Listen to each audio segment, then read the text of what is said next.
Are your phosphorus levels higher than they need to be? In this episode, we're going to talk about why you should lower your P levels and how you can go about effectively doing it.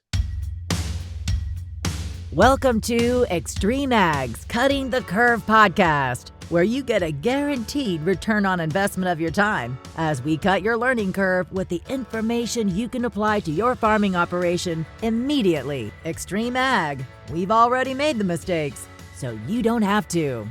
Managing your farm's water resources is a critical component to a successful and sustainable farming operation. Advanced drainage systems helps farmers just like you increase their yields up to 30% with their technologically advanced water management products. Visit adspipe.com to see how they can keep your business flowing. Now, here's your host, Damien Mason. Hey there, welcome to another fantastic episode of Extreme Ag's Cutting the Curve. I've got Brewer Blessit, an independent agronomist who works with Johnny Verell, Matt Miles, and maybe even a couple of other Extreme Ag guys. And I've got Johnny Verell, West Central Tennessee farm guy, and probably, let's just admit it, probably my favorite of all the Extreme Ag people to record with. And I don't just say that because he's on here. Why you should lower your phosphorus levels and how to do it. That's the topic we're addressing. And I like this topic because first off, there's going to be environmental and regulatory reasons why we're probably going to have no choice but to do this. Secondly, there's the economics part of it. Used to be fertilizer was cheap. You went out there and flinged it everywhere. What the heck? Don't cost much. And now we're realizing we not only can get the same yield, we can maybe even get more if we more effectively manage this. And before we hit the record button, Johnny said, I want to make sure that we're sharing. This is not just about cutting back on something and then having a yield drag. We're getting the same or more yield, and we're just essentially taking that money we used to invest in P and putting it somewhere else. So I guess give me the overlay here, Johnny, and then I want to get the agronomics. Yeah, so like for us, we're always looking at new products coming out and where the right fit is for them. So everybody's wanting to start reducing phosphorus levels across the farm, and we're trying to figure out what products help us do that, or what products we can use that help us keep that yield going in the upward trend. So one thing we always look at is don't add more cost to the inputs, let's reallocate the funds. So that's kind of my big thing is not keep making the budget go higher and higher on that crop. Let's reallocate those funds and make the products work. And, working with somebody like Brewer really helps me hone in on which products are actually working and getting the biggest bang for our buck. Brewer, these guys spend a lot of money a lot of places, especially the Extreme Ag guys. They're not the call the co-op and just and do your prescription. They absolutely. And we talk about reapportioning money. Before we just talk about the agronomics, let's talk about the money. There's a lot of places they could cut back, but we chose P. It seems like from my learning, talking to, Chad talks about reapportioning budget and allocating differently for fertility. It seems like with new products that are out there, it seems like phosphorus reduction is maybe the lower hanging fruit to start with, taking some money off the table and putting it elsewhere. Is phosphorus the first and easiest place to choose reallocation? Damien, I would probably say that somewhere between nitrogen and phosphorus both are probably on the same rung of the ladder. From an agronomic perspective, phosphorus fertilizers are only about 20% recovery. Nitrogen is only about 40, 50%. Potassium is only about 30, 35%. So there's a lot of waste in general in those products. And so our understanding of how those things perform, we're generally over applying what we need and therefore to some extent wasteful spending. In my experience, go ahead. Well, I want to just hit those numbers are big enough that I think, and I'm not in any way being insulting, I think the average person that works in agriculture doesn't realize that our utilization rate is that low of something that we talk about macro applications of every fall and spring. You said that we only really plant utilization of the phosphorus is around 20% of what we put out there? That is correct. And then the nitrogen, give me that number again. About 40%, 45%. 40 to 45% that we actually get the benefit from. That's correct. And K was darn close 30, to 35, yeah. Do you think, I want to stop right there for a second. Johnny, did you know that 5 years ago? I did not. Did you know it 2 years ago? 2 years ago, when fertilizer started going to $900 a ton for DAP, you learn what the cost really is of those products. Brewer, you deal with farmers all the time. You had it in your before when you worked for corporate, and now when you're working independently. When did this become common knowledge? Um, and I don't know that it's really common knowledge today, Damien. It's in a textbook, and it's been in a textbook for a long time. As industry has kind of began to create things that improve the utilization of your mixed fertilizers, or even fixed nitrogen, I think it's getting to be a more common talking point. But I mean, it's very valid. It is extremely valid. But just as you just said, those are macronutrients applied on a macro scale, and everybody that farms has had a situation in which they felt like they ran short, and it was a massive, oh my gosh, And so the guttural reaction when you talk to somebody about cutting back on fertilizer is absolutely not. You mentioned Matt earlier. I fought with Matt Miles all day, all spring, trying to rein that back just a little bit on him, because he's had that experience where it was a little short.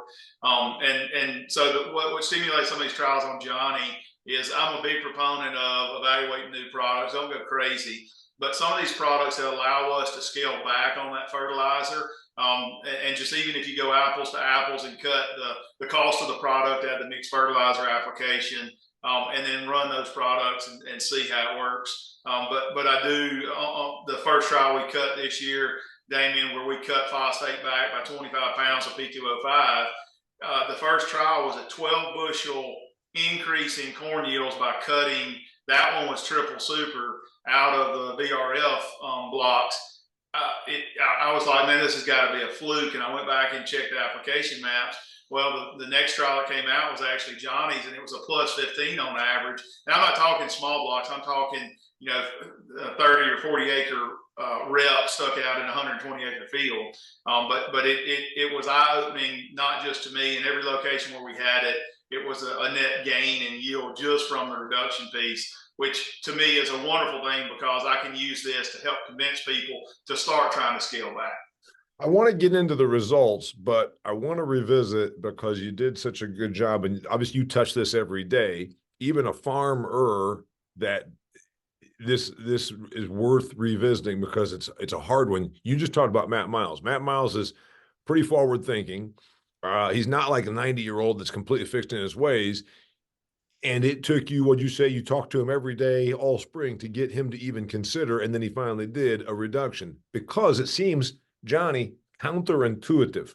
If I'm only utilizing 20% of the phosphorus that I put out there, and now you want me to cut back, it seems like, whoa, I'm already not getting much bang for it. It's very counterintuitive to think that somehow that's where we should cut back.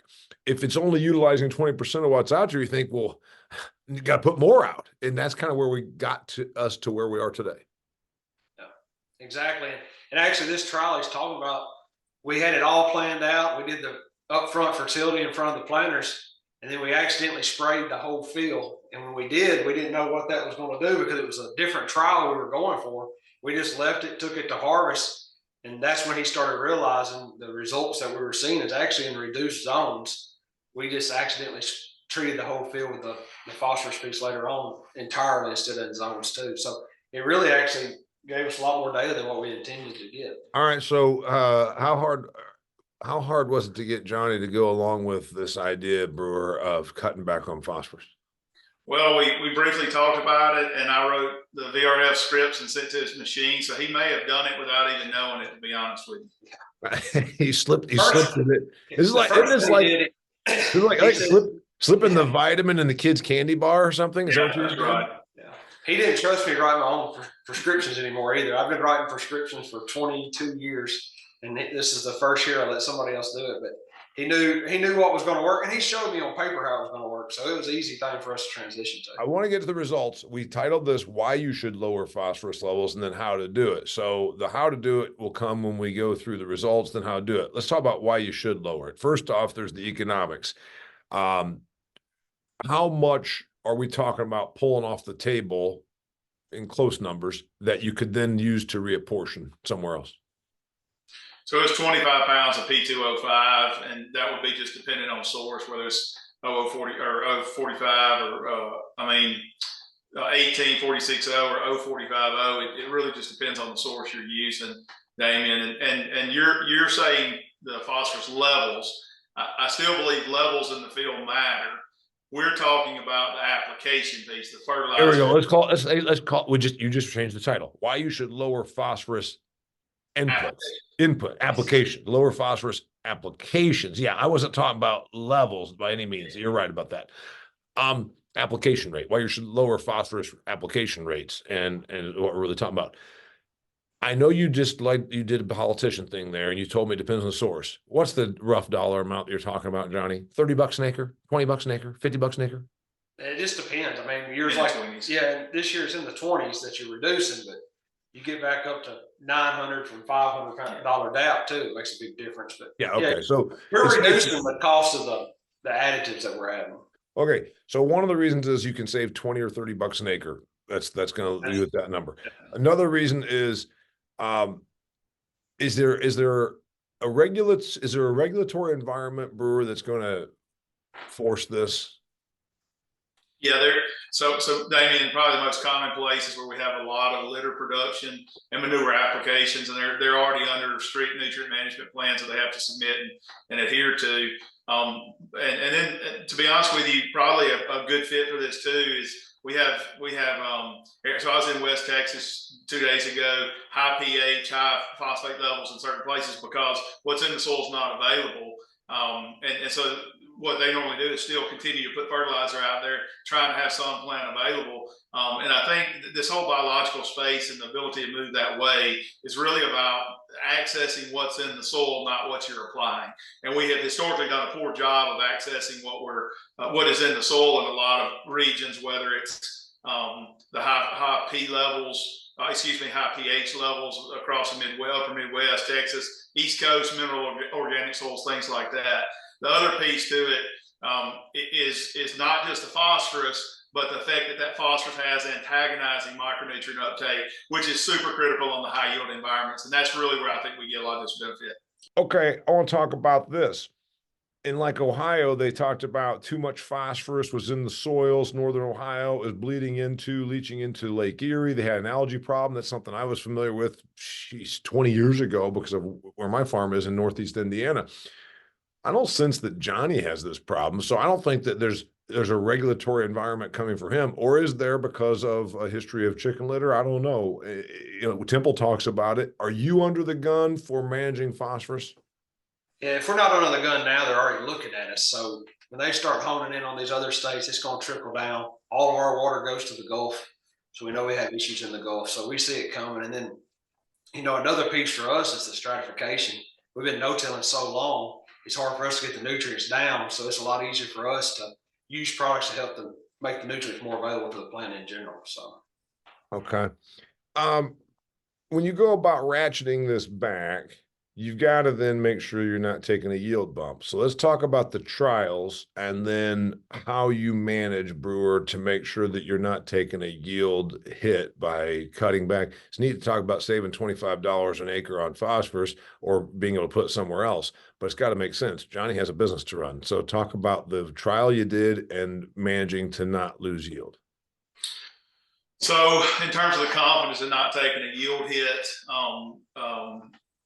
Damien, the broadcast type application of phosphorus, we know we over apply because we know we have such a low recovery rate. So 25 pounds out is not that significant. Even though as a farmer, most times people are reluctant to do that, it's not that big. So I felt pretty confident that even in the absence of it, we weren't going to take a yield hit.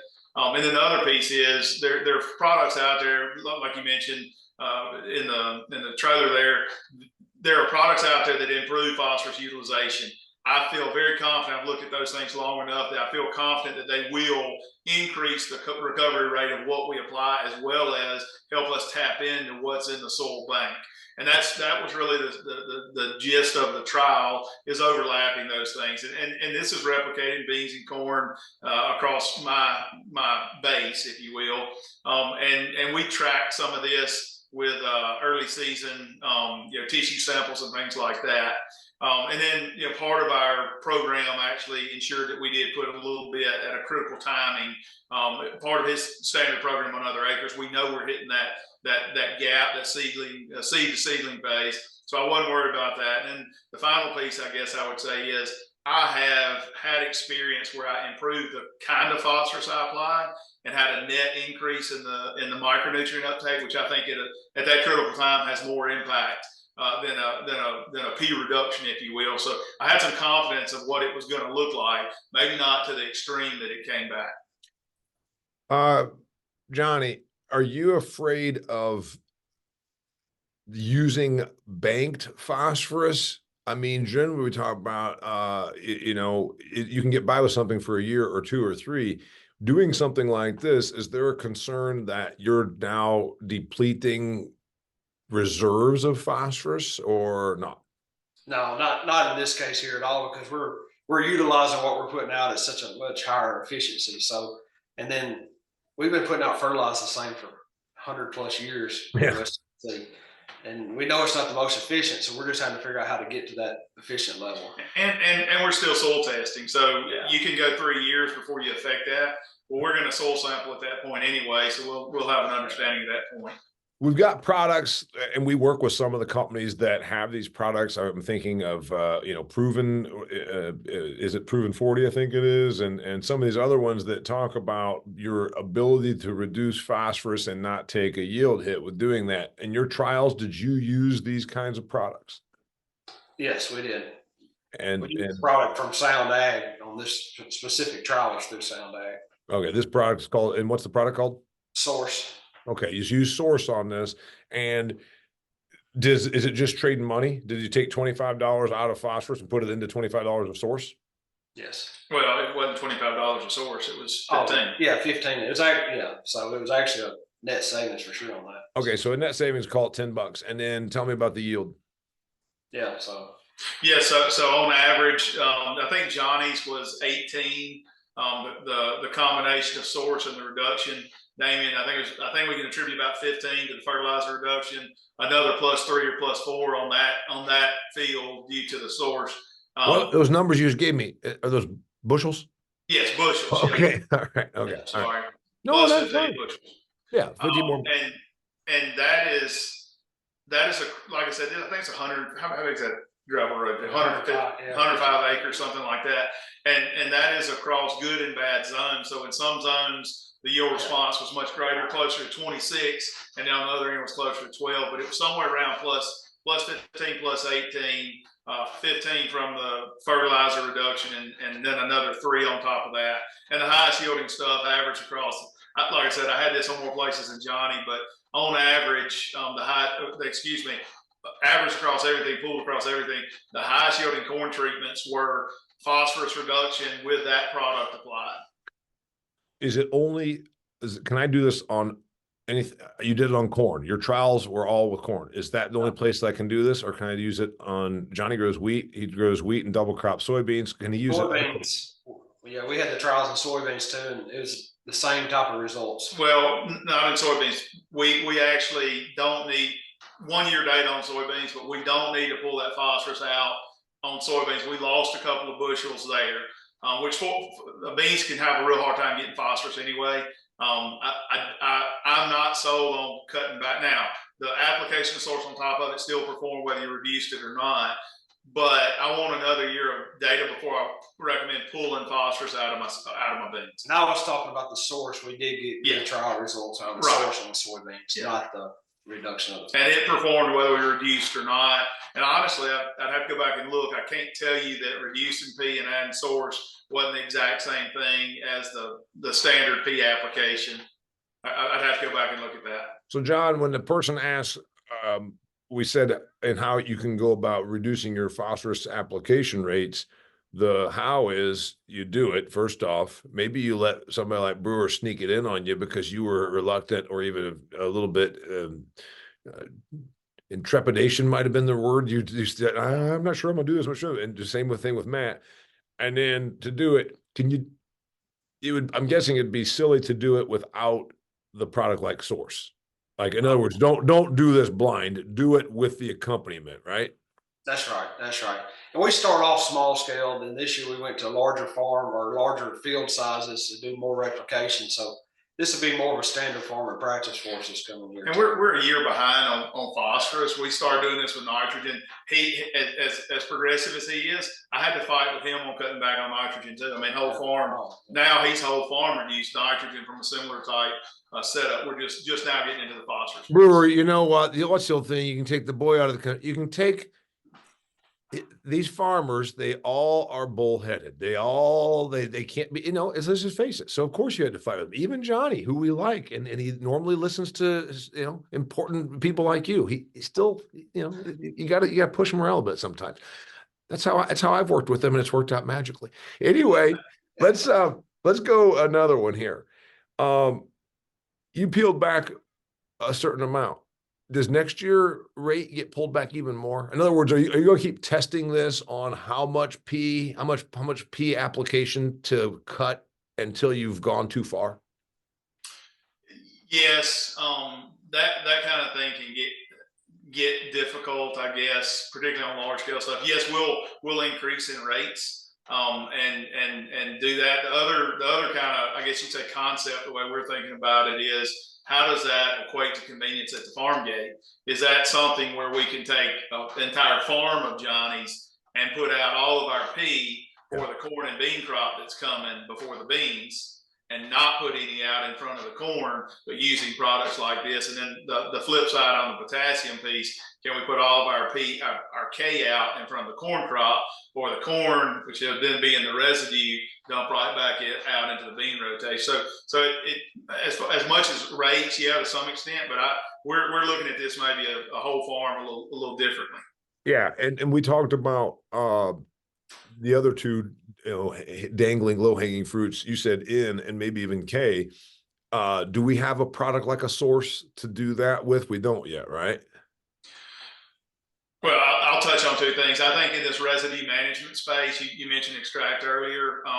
Corn does not remove that much potassium. It requires a lot to make a crop, but in terms of removing with grain, it's not that much. It is bound in that organic matter. And so residue management can help free that up and get that into the plant. And then some of these products, Damien, by cutting other nutrients like phosphorus, you get better uptake of what's out there, potassium included. And they're like the source piece.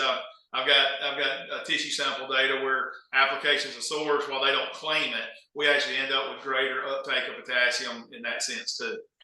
Johnny, the person that's a little bit of a naysayer, and I was joking when I was picking. Well, I was only kind of joking because let's face it, farmers need a little picking on once in a while. There's sometimes they are reluctant, and I understand because you don't want to have a yield drag. You're sometimes reluctant because it's making a change, and it could involve a little bit of work. But in this case, it wasn't. It was no more work. It was just a matter of a little risk. To the person that's like you, what do you tell them? They want to do this. My advice would be, I think this is coming. I think you're going to have no choice but to cut back on your P applications, probably. That's my thought. Yours? Yeah, it's coming. We know it is. The biggest thing is to just start off small on the farm, do some trials, move it into larger field sizes, and figure out really what works for you. Because there's a lot of different products out there, and some of them may work different in our area versus somewhere else in the country too. So we kind of look at it, working with Brewer, he's kind of scattered all over the South. So you kind of get data points from all across the South, and we can learn real fast. It kind of speeds up our process probably 2 or 3 years on which products are really giving us the response. Brewer, the person that's also saying, because this is another one that we always hear, well, that'd work in Jackson, Tennessee, but that wouldn't work where I farm. The farmers love to do that thing. It would never work here. You couldn't do that here. Anything climatologically, anything soil wise, north, south, cold, hot, cropping systems? What's your thought here on the viability of this across different regions?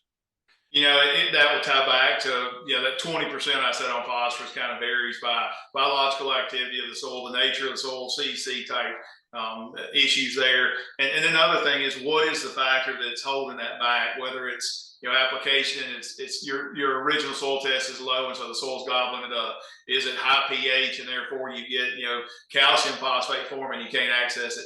I don't think that the result of I still think there's room for reduction, Damien, but the products that we might use to improve the efficiency, the recovery rate of that may be different in different areas, and that's why I view this mainly as here's some data to support you cutting fertilizer, and let's evaluate this product that makes sense. The data, while yes, it's important on the economics, but to give some sense of security to these guys that are reluctant to cut back on fertilizers, where I'm using this stuff currently.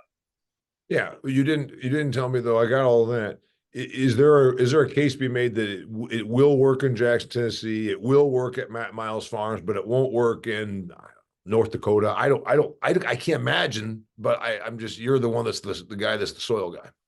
No, I think these things will work everywhere, but pairing it with a product, the product may vary by region that helps improve that recovery rate. Yeah. So, and to Johnny's point, you will not do this without a what do we call that? It's a phosphorus replacement, or the source. What would we call that type of product? I lump all this stuff into biological space, improving nutrient use efficiency. And Johnny says, do it, experiment with it, but do not do it blind. Do it with one of these. That's right. That's right. Don't go naked. Do it with a product that helps replace, that says that's their reason for being, is helping you cut back on phosphorus. That's right. That's right. And I mean, finding a network to work with also helps too. Just speeds that process up. Narrows those products down in a hurry. And so did I hear we're recording this in December of 23. When I looked at 2024, is every acre going to have a phosphorus reduction, or how broad acre are we going with now? How broad are we taking this new methodology and practice on Verell farms? Yeah, we'll probably go to half this year off of what we've seen, and then if it continues to trend the same way, we'll be whole farm adaptive next year, probably. So half the acres next year are going to get it. All right, Brewer, somebody wants to go a little deeper on this. How do they find you? Damien, you can look me up online and give you my email address, but my Southern accent trying to say my email address doesn't go across audio very well.